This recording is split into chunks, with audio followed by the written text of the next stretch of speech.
Hello friends, welcome to my channel. Good morning. और आज की जो वीडियो है वो लूसेंट साइंस का सेट जो है 4 है। और ये जो क्वेश्चन है सेट थर्ड में मैंने पूछा था लास्ट में कि 1864 में निम्नलिखित में से किस भौतिक शास्त्री ने विद्युत चुंबकत्व का गणितीय सिद्धांत दिया था।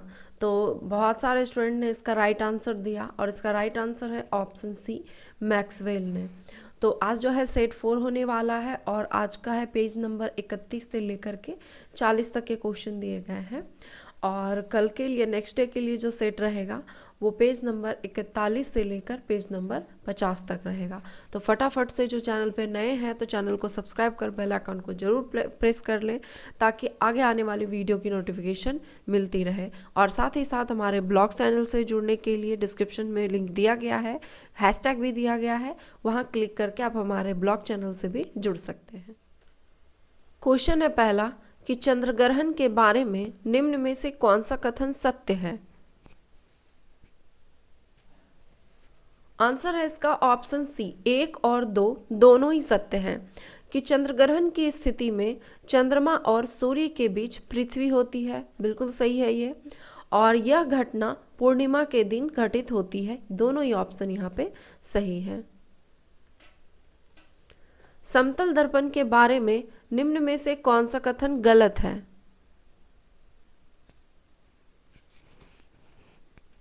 आंसर है इसका ऑप्शन ए, केवल एक। पूछा क्या गया था कि कौन सा कथन गलत है।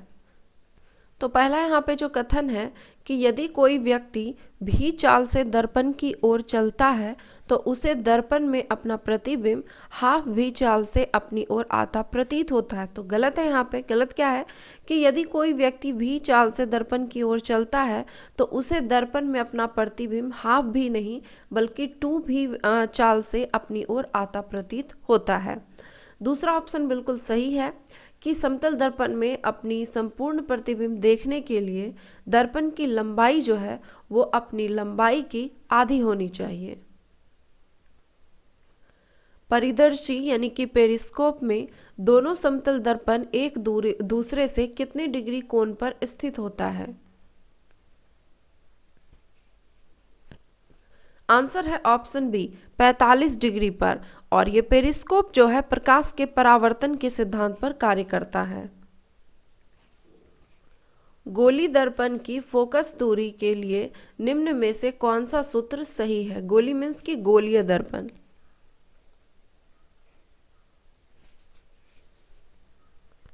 आंसर है इसका option D, 1/f equal to 1/u plus 1/v।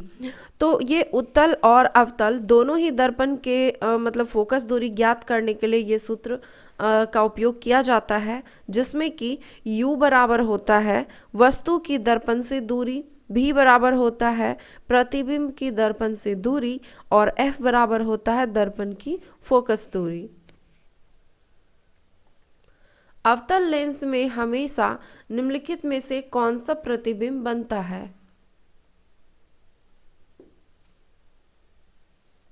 Answer है ऑप्शन बी, हमेशा आभासी और सीधा प्रतिबिंब बनता है। अंतर्दर्शी यानी कि एंडोस्कोप किस सिद्धांत पर आधारित होता है। आंसर है ऑप्शन डी, पूर्ण आंतरिक परावर्तन के सिद्धांत पर। निम्नलिखित में से नेत्रों का कौन सा भाग नेत्रों के विशिष्ट रंग के लिए उत्तरदायी होता है।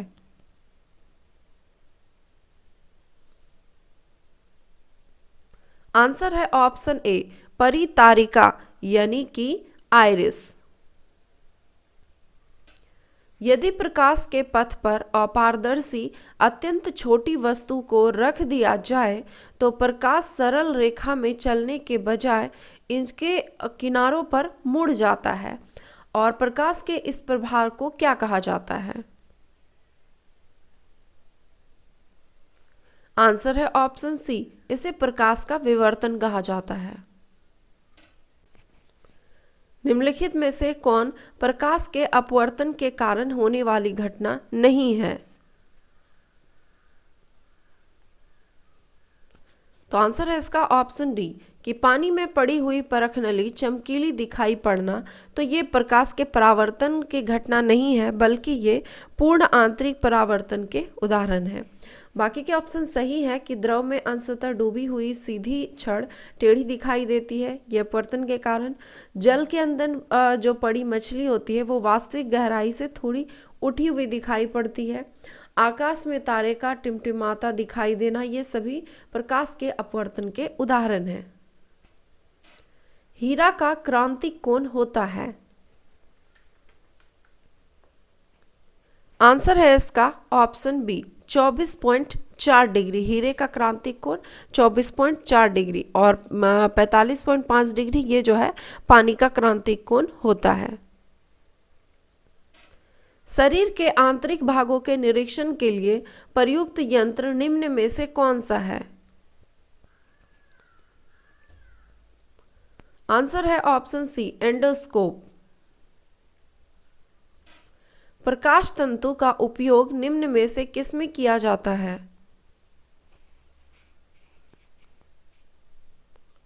आंसर है इसका ऑप्शन डी इनमें से सभी में। शरीर के अंदर लेजर किरण को भेजने में, प्रकाश संकेतों के दूर संचार में और मनुष्य के शरीर के आंतरिक भागों के परीक्षण में, इन सभी में प्रकाश तंतु यानी कि ऑप्टिकल फाइबर का प्रयोग किया जाता है। और ऑप्टिकल फाइबर जो है ये पूर्ण आंतरिक परावर्तन के सिद्धांत पर कार्य करता है। दो समतल दर्पण की सहायता से किसी वस्तु के 3 प्रतिबिंब प्राप्त करने के लिए दर्पण के बीच कितना कोण होना चाहिए, यानी कि कितने डिग्री का कोण होना चाहिए। तो इसके लिए फॉर्मूला आता है प्रतिबिंब की संख्या निकालने के लिए 360 डिग्री बटे थीटा माइनस 1। तो यहाँ पे हम लोग लिखेंगे और बराबर क्या निकल जाता है प्रतिबिंब की संख्या। तो यहाँ पे प्रतिबिंब की संख्या आपकी दी हुई है कितनी 3, ठीक है। तो अब यहाँ से हम लोग सॉल्व कर लेंगे। बटे थीटा इक्वल टू ये माइनस उधर जाके क्या हो जाएगा प्लस में 4, ठीक है। अब यहाँ से कट कर दीजिए तो 4 कितने बार टाइम में कट जाएगा 90, यानी कि थीटा का मान कितना हो जाएगा 90 डिग्री। ये ऐसे भी करीबन स्टूडेंट को याद ही रहता है कि 3 प्रतिबिंब बन रहा है तो इतना याद कर लेते हैं सभी, तो याद करने की ज़रूरत नहीं है।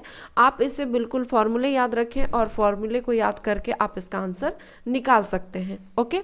और हाँ, समतल दर्पण की एक स्पेशल वीडियो मैंने बना रखी है, आप चाहें तो उस वीडियो को भी देख सकते हैं। ये वीडियो देखने के बाद मैं लिंक जो है डिस्क्रिप्शन बॉक्स में मेंशन कर दूंगी, वहाँ से आप समतल दर्पण से रिलेटेड जो भी इसके क्वेश्चन बनते हैं उसे आप पूरी वीडियो देखकर अच्छे से समझ सकते हैं। यदि एक व्यक्ति 2 समतल दर्पण जो कि 60 डिग्री पर है आनत है के बीच खड़ा हो तब उसे कितना प्रतिबिंब दिखाई देगा? तो इसका आंसर हो जाएगा ऑप्शन सी 5। इसे निकालते हैं 360 डिग्री बटे थीटा और माइनस 1। तो यहाँ पे देखिए 360 डिग्री और बटे थीटा का मान कितना दिया गया है 60 और यहाँ पे क्या हो जाएगा -1। ये 6 टाइम में कट जाएगा तो आंसर आ जाएगा 5। क्योंकि समतल दर्पण जो होते हैं ना उसके बीच जो प्रतिबिंब बनता है तो प्रतिबिंब की संख्या जो है हमेशा विषम नंबर में होती है। अगर यहाँ पर आता है आपका सम तो ही हम लोग माइनस करके उसे विषम में लाएंगे, और अगर विषम में ही आ जाता है तो उसका आंसर वही हो जाएगा, वहाँ पे -1 हम लोग नहीं करेंगे। जैसे कि हम लोग एग्जाम्पल के तौर पर ले सकते हैं, प्रकाश यदि किसी प्रिज्म से होकर गुजरता है तो कौन सा रंग सबसे अधिक विक्षेपित यानी कि मुड़ता है? आंसर है ऑप्शन ए बैगनी रंग। बैगनी रंग के प्रकाश की चाल सबसे कम और अगर अपवर्तनांक पूछा जाए तो सबसे अधिक होता है, और ये जो है सबसे अधिक विक्षेपित होता है। निकट दृष्टि दोष के संदर्भ में निम्न कथनों पर विचार कीजिए और बताइए कि इसमें कौन सा कथन सही है। आंसर है इसका ऑप्शन बी केवल 1 और 3 सही है। कि निकट दृष्टि से दिया गया है कि इसमें लेंस की गोलाई बढ़ जाती है, सही है ऑप्शन है, और इसमें लेंस की क्षमता बढ़ जाती है, ये भी ऑप्शन हमारा सही है। दूसरा ऑप्शन देख लेते हैं, दिया गया है कि इसमें लेंस की फोकस दूरी बढ़ जाती है, तो गलत है क्योंकि इसमें लेंस की फोकस दूरी जो होती है वो घट जाती है। यहाँ पे थोड़ा सा डिटेल देख लीजिए कि निकट दृष्टि दोष यानी कि मायोपिया रोग से ग्रसित व्यक्ति दूर की वस्तु को नहीं देख सकता है। इसमें लेंस की गोलाई बढ़ जाती है, लेंस की फोकस दूरी घट जाती है और लेंस की क्षमता बढ़ जाती है, अभी बताया मैंने, जिसके कारण कि प्रतिबिंब रेटिना पर ना बनकर रेटिना के आगे बनता है। निकट दृष्टि दोष को दूर करने के लिए अवतल लेंस का प्रयोग किया जाता है। निम्नलिखित में से कौन द्वितीयक रंग यानी कि सेकेंडरी कलर्स हैं? आंसर है ऑप्शन सी, पीला। द्वितीयक रंग किसे कहा जाता है कि दो प्राथमिक रंग को मिलाने पर द्वितीयक रंग प्राप्त होता है। तो यहाँ पे द्वितीयक रंग जो होता है वो पीला, मजंटा और पिकॉक नीला होता है। प्राथमिक रंग लाल, नीला और हरा, और ये प्रकाश के रंगों की मैं बात कर रही हूँ।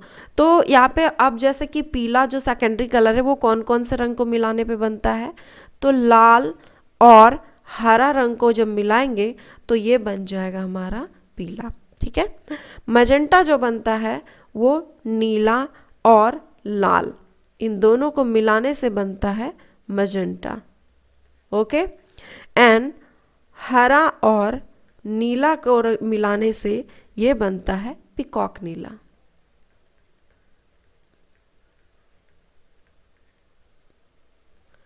आप इसे इस तरीके से भी याद रख सकते हैं, छोटी सी ट्रिक है। जैसे कि पीला को याद रख सकते हैं, आप इसे याद रखिए पीला।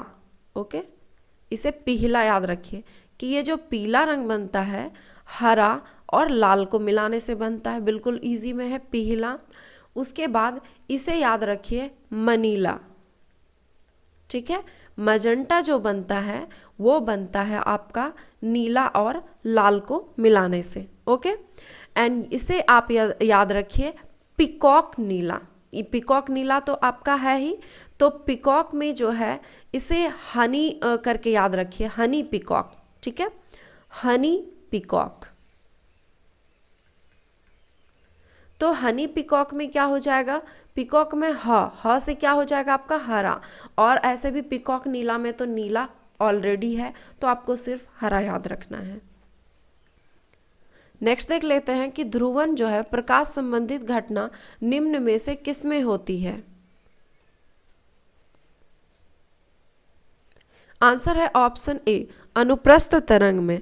अनुप्रस्थ तरंग में ध्रुवन की घटना होती है, जबकि अनुदैर्घ्य तरंग में ध्रुवन की घटना नहीं घटती है। दो प्राथमिक रंग लाल और नीले के मिश्रण से कौन सा सेकेंडरी रंग प्राप्त होता है।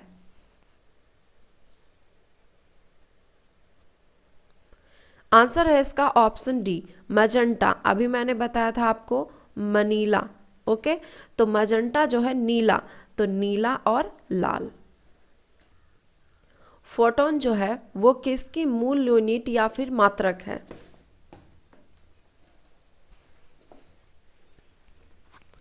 आंसर है इसका ऑप्शन ए, प्रकाश की।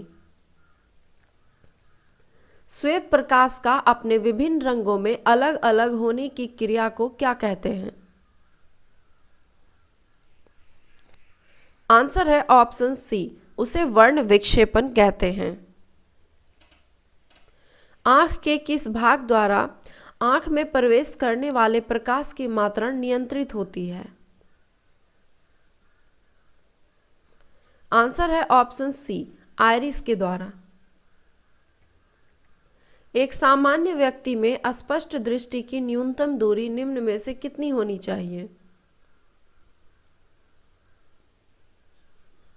आंसर है option B, 25 centimetre. Colour blind से पीड़ित व्यक्ति को निम्न में से कौन सा रंग जो है, यहाँ पे होगा पहचानने की क्षमता नहीं होती है।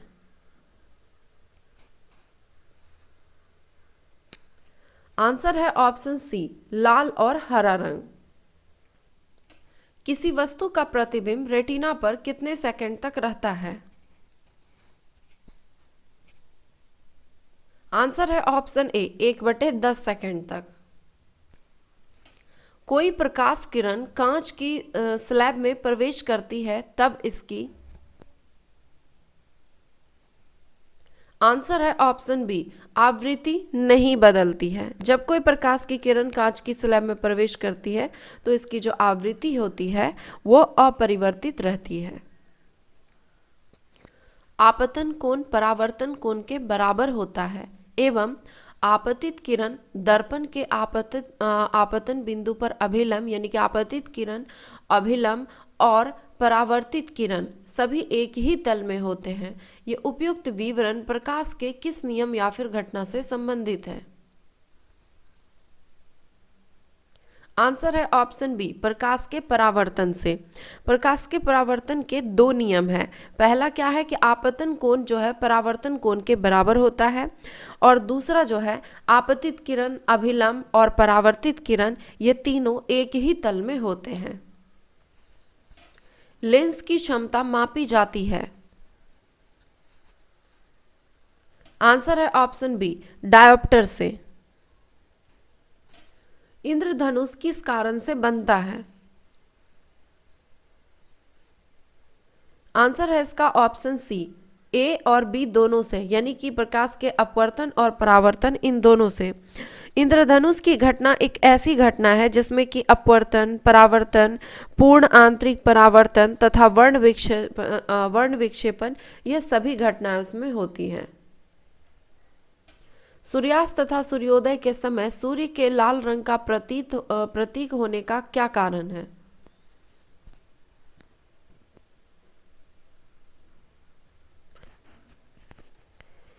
आंसर है ऑप्शन ए, प्रकाश का प्रकीर्णन। सूर्योदय और सूर्यास्त के समय सूर्य का लाल रंग प्रतीत होना प्रकाश के प्रकीर्णन के कारण।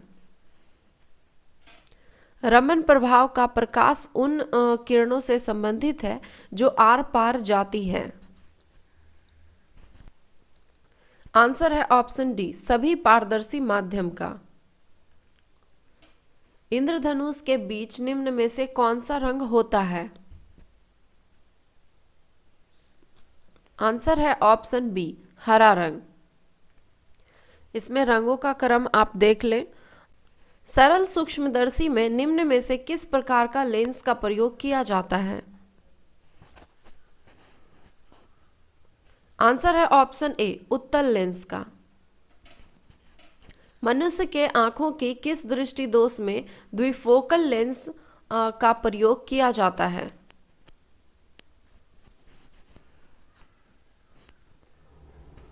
आंसर है इसका ऑप्शन नंबर सी। जरा दृष्टि दोष जो होता है वो वृद्धावस्था के कारण आंखों की जब स्पंजन क्षमता घट जाती है तब होता है, और इसके कारण जो है व्यक्ति को ना तो दूर की वस्तु दिखाई देती है और ना ही नजदीक की वस्तु दिखाई देती है। पूर्ण आंतरिक परावर्तन होता है जब प्रकाश जाती है। आंसर है ऑप्शन बी, जब प्रकाश सघन माध्यम से विरल माध्यम की ओर जाती है और वहां पे क्या होता है कि आपतन कोण क्रांतिक कोण से बड़ा हो, तब ऐसे में पूर्ण आंतरिक परावर्तन की घटना घटती है। जब प्रकाश के लाल, हरा और नीला रंगों का समान अनुपात में मिलाया जाता है तो निम्न में से परिणामी रंग क्या होगा? आंसर है ऑप्शन ए, सफेद। क्योंकि ये लाल, हरा और नीला ये प्राथमिक रंग है, और तीन प्राथमिक रंग को जब समान अनुपात में मिलाया जाता है तो सफेद रंग होता है। पानी में हवा का बुलबुला वैसा ही कार्य करेगा जैसा कि। आंसर है ऑप्शन बी, अवतल लेंस। उत्तल या अवतल दर्पण के मध्य बिंदु कहलाती है। आंसर है ऑप्शन सी, ध्रुव। किसी तैल सतह पर प्रक्षेपित प्रकाश तरंगें 7 रंगों को किस परिघटना के कारण दर्शाती हैं? आंसर है इसका ऑप्शन डी, व्यतिकरण के कारण। निम्न में से कौन सा मिलान गलत है? आंसर है इसका ऑप्शन बी। दिया गया है कि तारों का टिमटिमाना ये पूर्ण आंतरिक परावर्तन के कारण, तो गलत है, क्योंकि तारों का टिमटिमाना वो प्रकाश के अपवर्तन के कारण होता है। बाकी का ऑप्शन सही है। हीरे का चमकना पूर्ण आंतरिक परावर्तन के कारण, आकाश एवं समुद्र का नीला रंग दिखाई देना ये प्रकीर्णन के कारण, और साबुन का बुलबुला का रंग बिरंगा दिखाई देना ये प्रकाश के व्यतिकरण के कारण। तो वो था 40 क्वेश्चंस का सेट, और सेट में काफ़ी अच्छा स्कोर भी किया होगा आप सबों ने। तो फिलहाल आज चलते हैं हम लोग के आज के क्वेश्चन की ओर, जिसका आंसर आप सबों को कमेंट बॉक्स में देना है। तो क्वेश्चन है आज का कि समतल दर्पण के संबंध में सही कथन को आपको चुनना है। कि ये दो कथन दिए गए हैं, इसमें से कौन सा कथन सही है। कि समतल दर्पण द्वारा बना प्रतिबिंब सदैव आभासी तथा सीधा होता है। प्रतिबिंब का आकार वस्तु के आकार से छोटा होता है। इसमें से कौन सा सही है, या फिर दोनों सही है, या दोनों गलत है। इसका आंसर आपको कमेंट करके देना है। तो आपको वीडियो कैसा लगा कमेंट करके जरूर बताइएगा, और अगर पसंद आया तो अपने दोस्तों के साथ शेयर भी जरूर कीजिएगा और लाइक भी जरूर कीजिएगा। धन्यवाद।